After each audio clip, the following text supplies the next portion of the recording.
Bonsoir, bienvenue à ce Radio Parents chez Be The Change. Nous sommes le 1er juillet 2026 et je suis très heureuse d'être votre hôte pour cette session de Radio Parents. C'est notre 2e édition.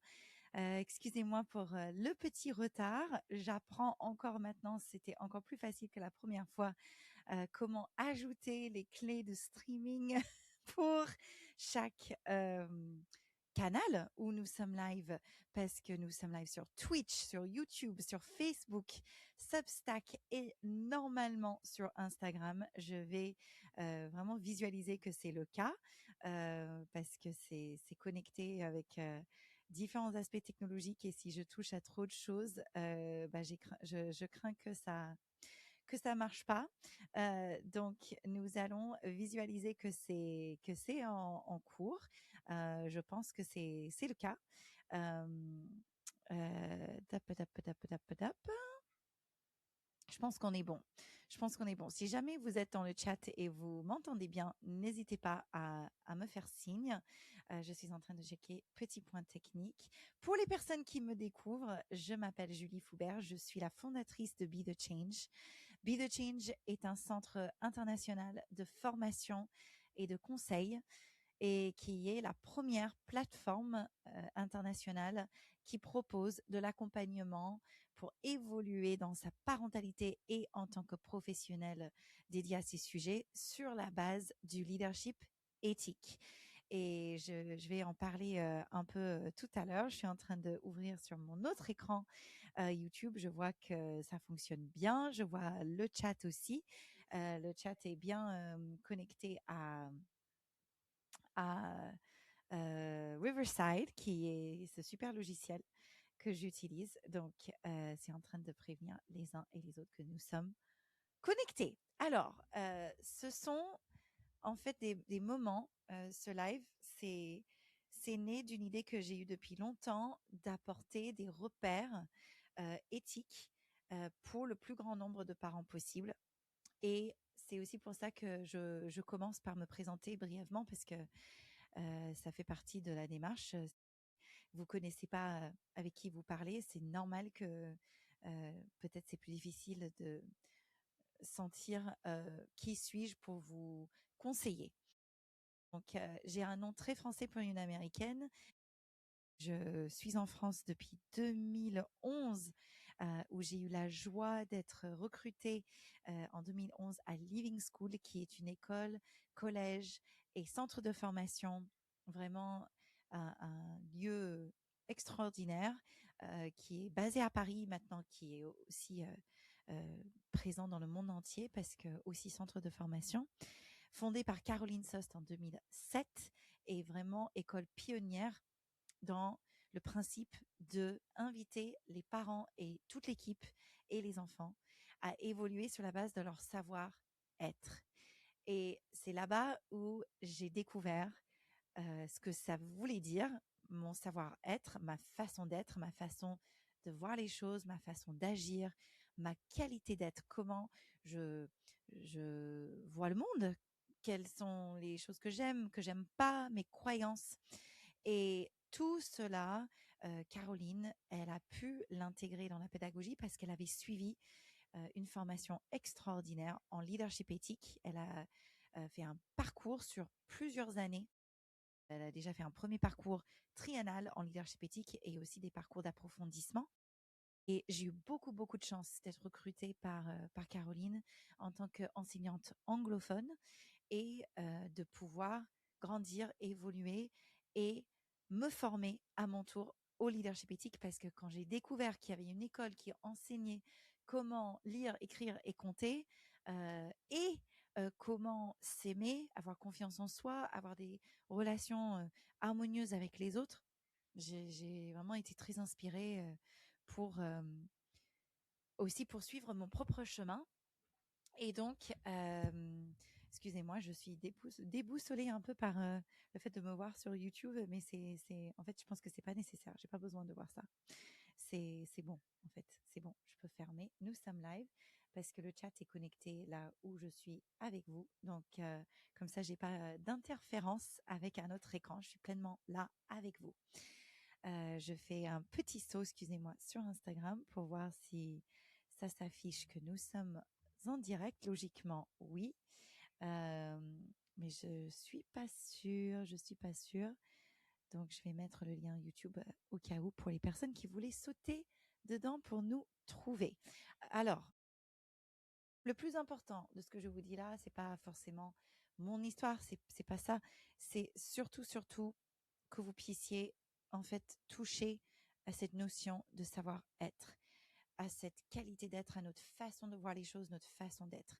C'est ça le plus important et c'est ça aussi euh, ce que je vous propose de découvrir dans ces moments de radio parents. Moi, je suis en train de recevoir vos questions dans la communauté Be the Change au fil des journées dans la semaine.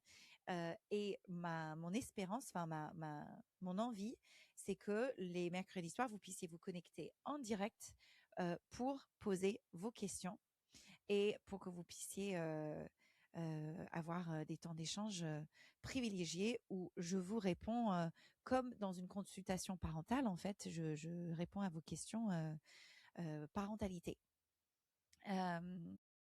Je veux commencer par donc cette question très importante et du coup, je vais faire un story en parallèle sur mon compte Instagram parce que je ne vois pas que je suis en direct sur Instagram, mais je vais mettre le lien YouTube juste ici si vous souhaitez sauter avec nous sur YouTube, c'est avec grande joie. Ah bah il fait le son en parallèle, excusez-moi. C'est les joies de la technologie au service de la vie. J'apprends encore, mais c'est génial de pouvoir être dans plusieurs endroits en même temps. Quand nous prenons donc conscience de votre savoir-être, ce qui change la donne, c'est que vous avez beaucoup plus de marge de manœuvre de ce que vous pensez initialement pour changer les choses à la maison. Quand vous sortez d'un certain positionnement, de dire bah, c'est comme ça, ou que vous sentez que vous êtes complètement démuni, que vous ne pouvez pas agir, que vous vous sentez résigné et parfois, par les temps qui courent, je peux totalement comprendre. Nous allons voir, comme à chaque fois, les deux principes phares que si vous retenez seulement ces deux principes, déjà, vous pouvez appliquer énormément de changements dans vos vies pour vous-même et auprès de vos enfants, qu'ils soient jeunes, qu'ils soient plus grands, avec vos collègues, avec votre conjoint, votre conjointe. Avant de vous parler de ces deux principes-là, ce que je veux vous dire, c'est cette notion de ne pas se sentir démuni par les temps qui courent. Ça ne va pas de soi. Et par les actualités ces dernières semaines en France et dans le monde, pas qu'en France, j'avais déjà eu cette idée de vouloir faire plus de live et pas forcément des lives où c'est très vertical, il y a une présentation.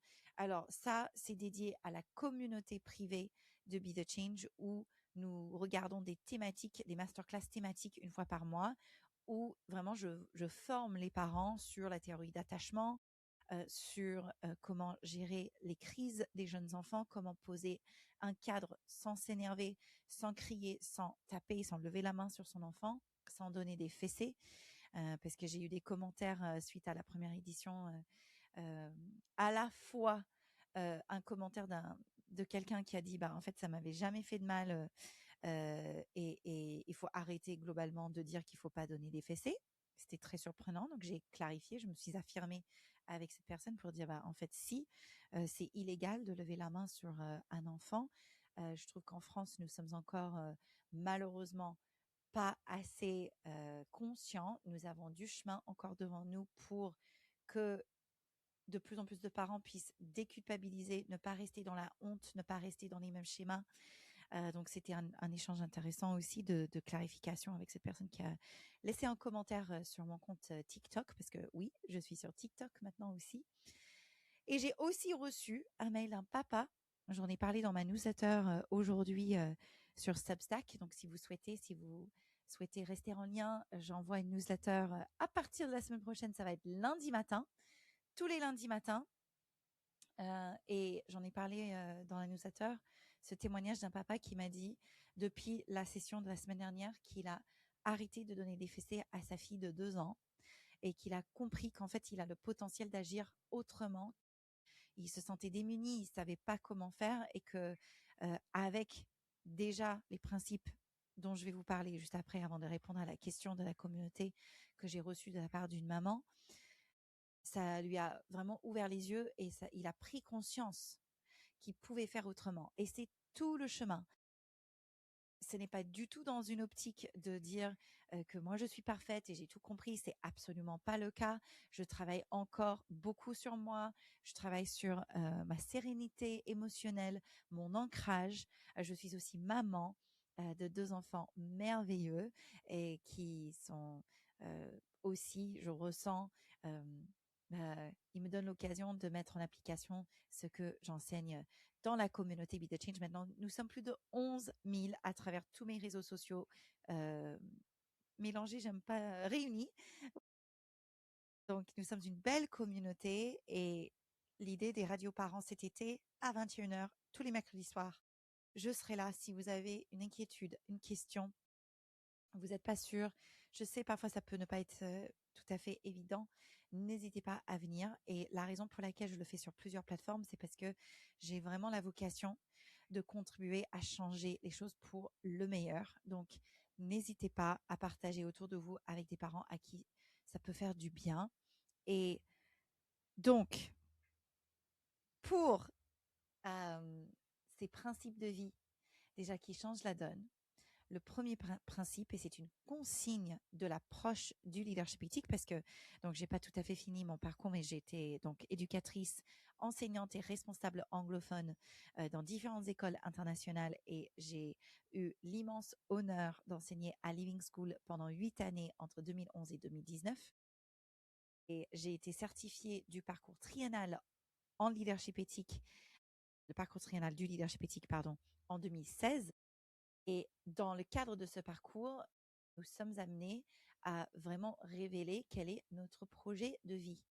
Et j'ai vraiment touché dans ce parcours que mon projet de vie était de devenir consultante en leadership éthique, formatrice pour pouvoir permettre au plus grand nombre de toucher leur vocation. Et j'ai un coup de cœur pour tout ce qui touche à la petite enfance et le devenir parent. C'est vraiment là où c'est ma plus grande valeur ajoutée, parce que j'amène une expertise ancrée dans le terrain de plusieurs années, 2 décennies très concrètement auprès de jeunes enfants, et aussi cette formation très robuste, très ancrée dans l'éthique. Et donc, c'est avec joie que je forme et que j'anime également des conférences dans les entreprises et auprès des institutions que j'ai la joie de conseiller à haut niveau institutionnel sur des questions de droits des parents, droits des enfants. Tout ça pour vous dire que donc, dans des formations en leadership éthique, nous allons beaucoup plus loin sur ces notions. Je vais les introduire ce soir pour vous déjà les redonner, parce que ça me tient à cœur de vous les redonner à chaque fois. Ensuite, si vous souhaitez plus d'informations, je mettrai dans le descriptif déjà le lien de la communauté Be The Change, où c'est une sensibilisation pour se former au leadership éthique, pour se sensibiliser. Et nous proposons également des séminaires. Et le prochain parcours triennal ouvre ses portes fin janvier 2027. Donc, si vous êtes intéressé, il y a un séminaire de 5 jours qui est un prérequis pour le parcours sur 3 années, que j'aurai la joie d'animer du 19 au 23 octobre. Il reste quelques places, il y a 10 places maximum pour ce séminaire. Donc, il y a déjà des personnes inscrites et il reste quelques places pour ce séminaire-là. Le premier principe, c'est le non-jugement. Le non-jugement est plus exigeant que la bienveillance. Nous avons vu beaucoup en France ces dernières années, et c'est bien, voyager cette notion de bienveillance. Maintenant, parfois, je ressens et je constate que ça a pu être euh, pas tout à fait utilisé au service de la vie, ce terme de bienveillance, quand ça a été manipulé par des personnes pas dans le juste.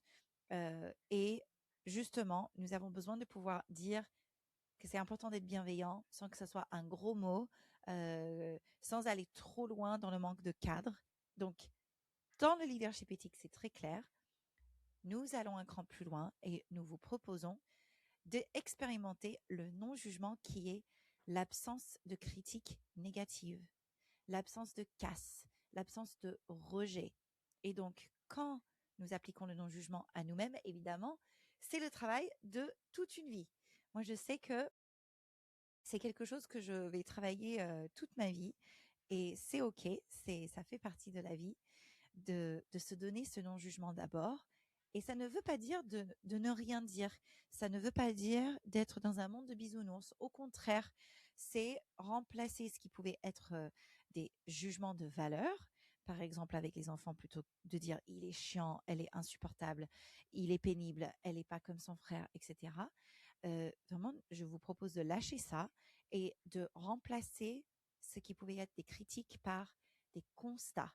Et un constat, c'est une observation du comportement sans pour autant casser l'être de la personne en attribuant un attribut, un défaut négatif qui fige en fait la personne et qui n'est pas du tout constructif. Cela dit, c'est pas toujours évident. Je le sais, ce n'est pas toujours évident. Et c'est aussi pour cela que ça se travaille. Donc, j'ai aussi envie de vous le rappeler. C'est très important. Ça se travaille, ça se renforce, ça se gère en fait, de apprendre à ne pas se juger. Parce que nous avons vécu des choses difficiles pour beaucoup, si ce n'est pas tout le monde sur la Terre, quand nous étions enfants. Des belles choses et il y a aussi eu des moins belles choses. Et nous avons que à regarder la scène internationale aujourd'hui pour voir qu'il y a des personnes dans des positions de pouvoir qui ont clairement énormément souffert dans leur enfance, qui ont même vécu des traumatismes. Et c'est ce qui a pour beaucoup contribué à ce qu'ils prennent des décisions parfois complètement coupées du vivant, de l'éthique, de ce qui serait sain pour le bon fonctionnement paisible et qualitatif d'une société.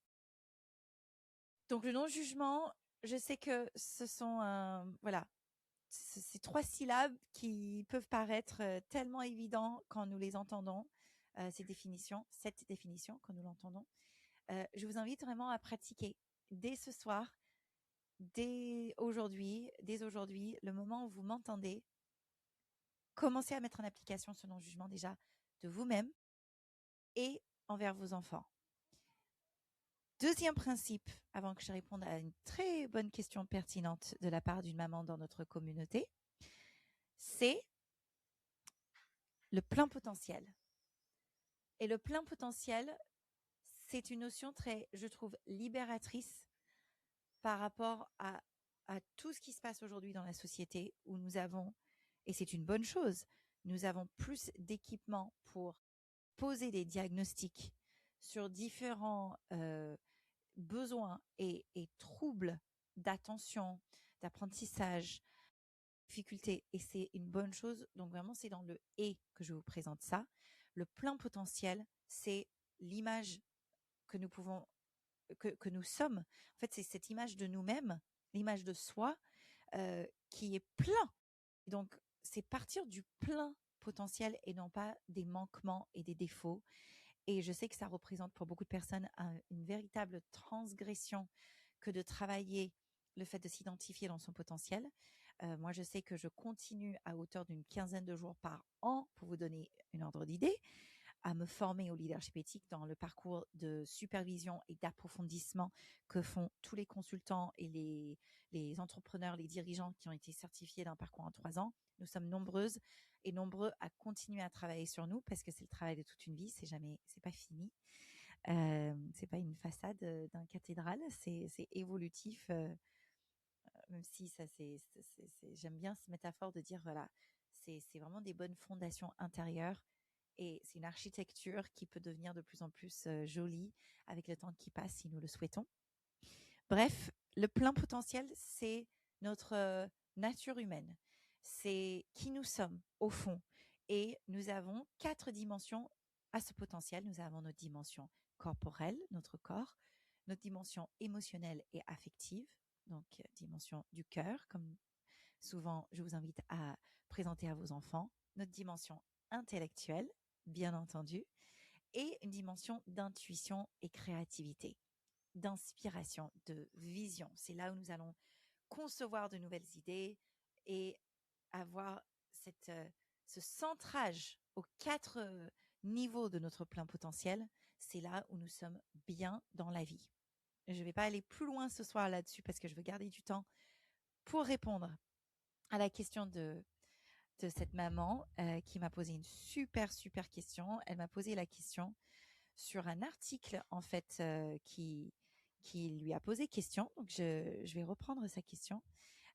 J'ai relu l'article tout à l'heure et je veux juste conclure ce passage pédagogique par dire que c'est vraiment des notions que vous pouvez intégrer dans vos vies. Si vous repartez déjà de cette session. Ah bah coucou chouchou, tu es censé être au lit? Oui. Ok. Excusez-moi, je suis en live et je vais juste répondre aux enfants. Yes, darling.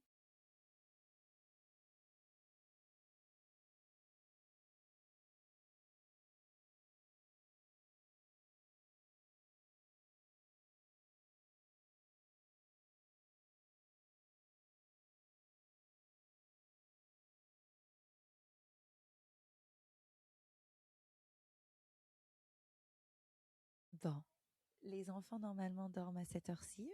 Vous avez une démonstration en live de centrage. Ils se gèrent très bien. Ils sont aussi un peu plus grands. Pour les parents de jeunes enfants, je vous rassure, vraiment, quand vous travaillez sur vous, ça devient de plus en plus facile. Là, c'était notre fille aînée qui me demandait si elle pouvait remettre un timer pour avoir un temps calme dans son lit. Super. Donc, j'ai dit oui.